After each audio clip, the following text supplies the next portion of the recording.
Hello again. So I found another little gem that snuck onto our viewing platforms, and this one's on Netflix, and it's called Ballad of a Small Player. Earth, art, man, woman. Ballad of a Small Player is a story with Colin Farrell, Tilda Swinton.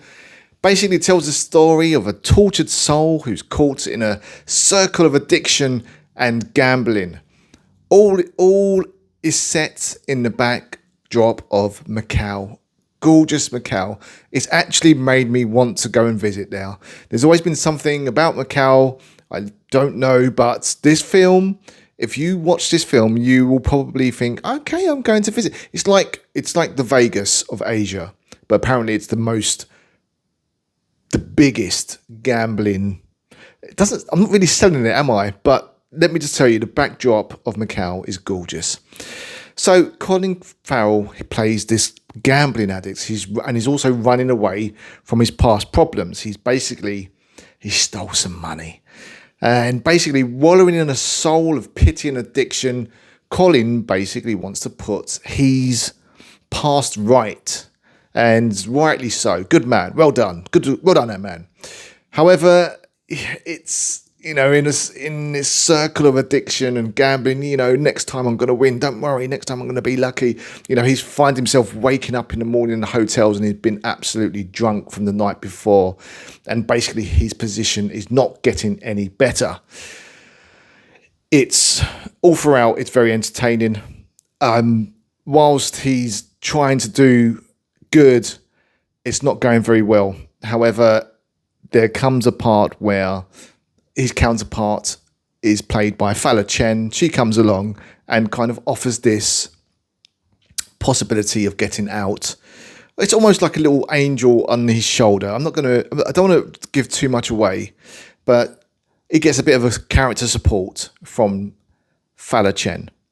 However, Colin Farrell, in the meantime, is being chased by Tilda Swinton because she's there to collect some debt that Colin Farrell owes. And she plays it well. And, Colin's trying to concentrate on winning. And he's telling her, look, come on, man. Just give me one more chance and I'll get back to you, man.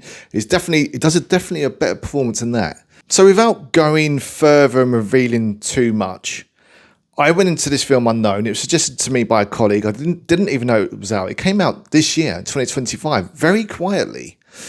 And I'll tell you what, this film is it's a beautiful, twisted movie with a really exceptional performance by Colin Farrell. This performance, he is up, he's down, he's sideways, he's left, he's laughing, he's crying, he's shouting, he's angry, he's happy, he's all over. I mean, he absolutely put in a great effort in this movie, and if he's not up for an award for his performance in this, I don't know what else he can do, because he has done some great performances. I think he literally played every emotion available. The film itself it's beautiful. It's very haunting. Just the backdrop of Macau itself is very haunting. The scenery adds to that. There's lots of these like dark blues around the city of Macau. It's obviously surrounded by water, which is very blue, and it's juxtaposed with the brightness of the hotel of where Colin stays. These beautiful white walls and bright paint, and everything's just so crisp. And then you've got the haunting backdrop of the outer skirts of Macau, and it's really, really beautifully shot.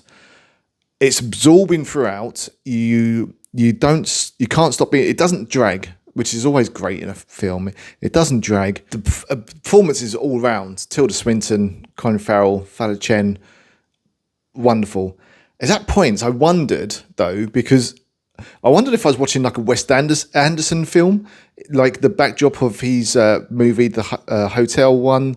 I can't think of the name. At points, I wondered whether to take this film seriously, because there were points where it was funny.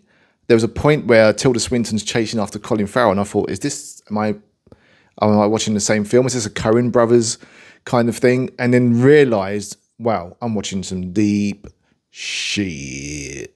The film has this really, throughout it, this film, it's very haunting. You're watching it, And then I don't know how, I haven't looked into what the director's aim was, but it's beautiful because you're listening to it and then suddenly you'll hear whispering or you'll hear sounds that aren't supposed to be there, but obviously they're supposed to be there. And you're thinking to yourself, is that from outside?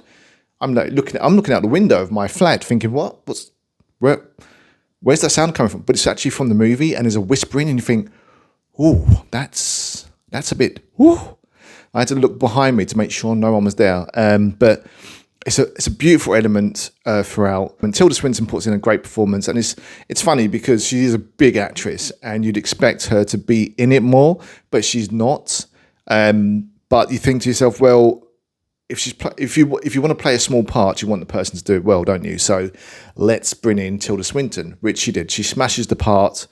She's the polar opposite of Colin Farrell's cool, well, I say cool character, almost laughable character, which you basically feel sorry for throughout. You are just, we're not falling for Colin Farrell's persona of being a lord. This film is so interesting. You can work it out for yourself. I'd love to hear your comments afterwards.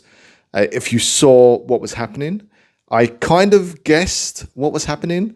I think I'm getting better at this, but when you discover what it really is, you think to yourself, wow, that's a very, very good film. And it's only got 55% on Rotten Tomatoes at the moment, and I think that's very disrespectful. I'm going to put it down to a lack of views because I think this film's a really good film that I think you should watch. It's on Netflix. It's on Netflix now. Do check it out. Let me know what you think, and I'll catch you on the next one. Take care. Bye. Not so lucky after all, huh?